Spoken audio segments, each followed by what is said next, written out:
कुछ एक झूठ हमारे दिमागों में बैठा दिए जाते हैं। जैसे आप सब ने यह कथा पढ़ी होगी कि एकलव्य का अंगूठा कटवा लिया द्रोणाचार्य ने, पढ़ा है ना आप सब ने? पर यह बताइए कितनों ने महाभारत में स्वयं पढ़ा है?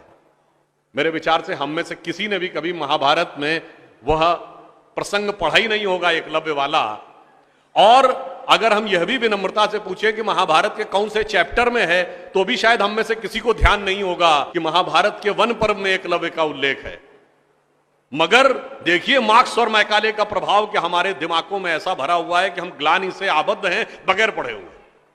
अब मैं आपसे कहूंगा, जाइएगा, जाकर पढ़िएगा।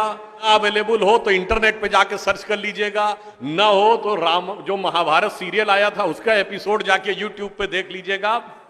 कि किस्सा ये था कि जब आपको, चाहे आपने कथा सुनी होगी कि कुत्ते का मुंह बाणों से भर गया था जो एकलव्य ने तीर चलाए थे, और जब वह तीर अर्जुन निकालते हैं तो उस कुत्ते के मुंह में एक खरोंच तक उस बाण से नहीं आई होती है, तो वो चौंक जाते हैं क्योंकि ये सामान्य तीर नहीं है। उन्होंने कहा तो दिव्य अस्त्र है कि मुंह में पूरा तीर से भर गया मुंह और इसके बाद भी एक खरोंच नहीं आई। आप कहेंगे दिव्यास्त्र का मतलब क्या?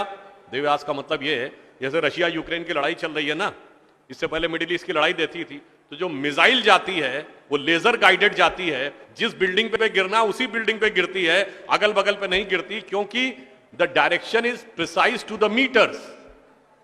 पर अगर मुंह के अंदर जाए और खाल पर खरोच ना आए, इसका मतलब it is so much strongly guided that it is precision to the micrometers. तो जब ये वो देखते हैं ये दिव्यास्त्र चलाना, तो उन्होंने कहा दिव्यास्त्र राजा चला सकता है, ये कैसे सीखा इसने? तो जब द्रोणाचार्य उससे पूछते हैं कि तुमने ये किससे सीखा, तो कहता आपसे सीखा गुरुजी। कहते मैं तो तुम्हें जानता नहीं बालक, तुम अपना परिचय दो। अब यहीं पर बिंदु है। एकलव्य क्या कहता है? मैं मगध नरेश जरासंध के प्रधान सेनापति हिरण्य धनु का पुत्र एकलव्य। अरे वो मगध के chief of the arm forces का बेटा था। यदि आप ये कह रहे हैं कि वनवासी था, तो ये भी पूरा वाक्य तो पूरा करो कि वो सेना अध्यक्ष था। मगर देखिए कितनी चालाकी से छुपा लिया आधे तथ्य को, और उसके बाद हमारे दिमागों में भर दिया कि ये बहुत गलत किया गया। बताइए, हमारे हिंदू धर्म के दो महाकाव्य रामायण और महाभारत, दोनों का रचयिता कौन? रामायण का रचयिता महर्षि वाल्मीकि, जो संस्कृत के आदि कवि माने जाते हैं। आज जो वाल्मीकि समुदाय है वो किसमें आता है? शेड्यूल कास्ट में। महाभारत के रचयिता और वेदांत और मीमांसा के रचयिता महर्षि वेदव्यास, जिनकी मां मछुआरिन थी, वह समुदाय किसमें आता है? कुछ राज्यों में, दिल्ली में शेड्यूल कास्ट में, यूपी में अति पिछड़े में। तो मेरे भाई, संत रैदास, नामदेव, कबीर, दादू, ये सब पूज्य संत हुए, फिर भी हमारे दिमागों में ये भरा जाता है। और कौन भरता है? वो लोग भरते हैं जो अपने यहां समाज के गरीब वर्गों की खरीद फरोख्त करते थे। और आपको ये भी बात बता दूं, जब हम कभी अपने यहां कहते हैं फॉरेन ट्रेवलर्स ने दिखाओ क्या लिखा है, तो मैं ये बात आपसे कहता हूं, इसको भी जाके चेक कर लीजिएगा। किसी फॉरेन ट्रेवलर का सबसे ऑथेंटिक जो रेफरेंस माना जाता है, वो चंद्रगुप्त मौर्य के समय में मेगास्थनीज आया था ग्रीस से, जिसने अपनी किताब लिखी है इंडिका, आज से 2300 साल पहले।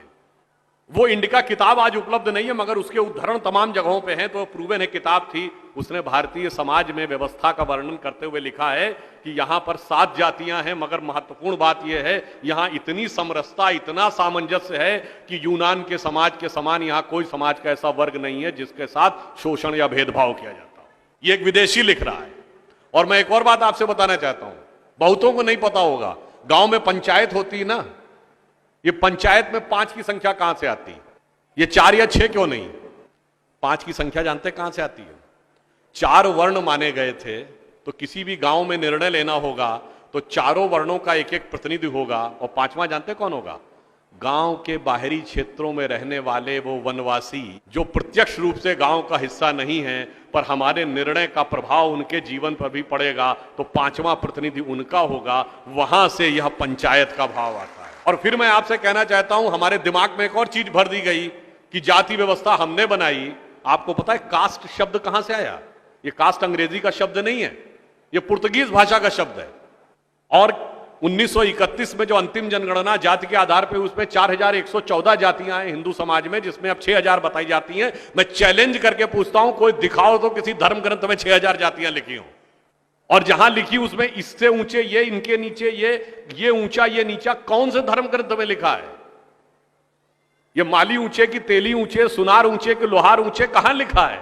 जानते हैं कहां लिखा है?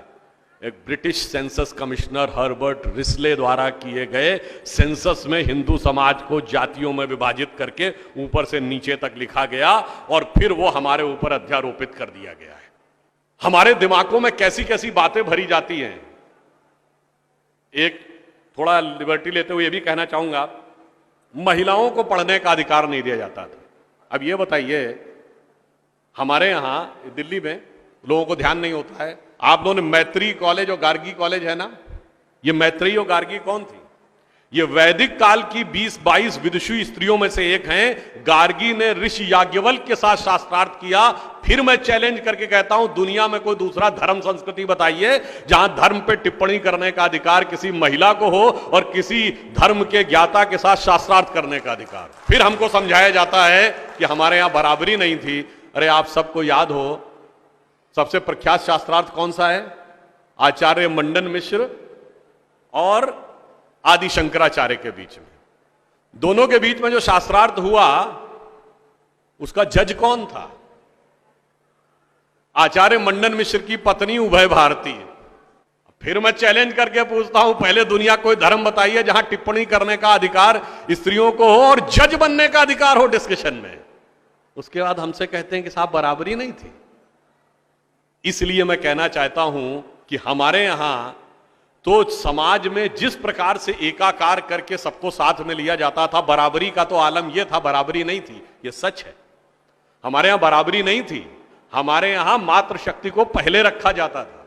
इसीलिए हम क्या बोलते हैं? सीताराम, सीता पहले राम बाद में। लक्ष्मी नारायण, लक्ष्मी पहले नारायण बाद में। गौरी शंकर, गौरी पहले शंकर बाद में। राधे कृष्ण, राधा पहले कृष्ण बाद में। माता पिता, माता पहले पिता बाद में। और इसीलिए हमारे जितने भी प्रतीक हैं, भारत भी माता है, धरती भी माता है, प्रकृति भी माता है, गीता भी माता है, गंगा भी माता है, गाय भी माता है, गायत्री भी माता है। और ये केवल कोई आध्यात्मिक धार्मिक बात नहीं है। वर्ल्ड की डॉक्यूमेंटेड हिस्ट्री में अगर पहली बार कोई वुमेन रूलर रही है तो गुप्त वंश के समय में 4वीं शताब्दी में प्रभावती गुप्त ने शासन किया है। उसके बाद अहिल्याबाई होलकर, रानी दुर्गावती, रानी झांसी, वो सब तो आपने बहुत सुना होगा। अब वो लोग आके हमको समझाते हैं कि बराबरी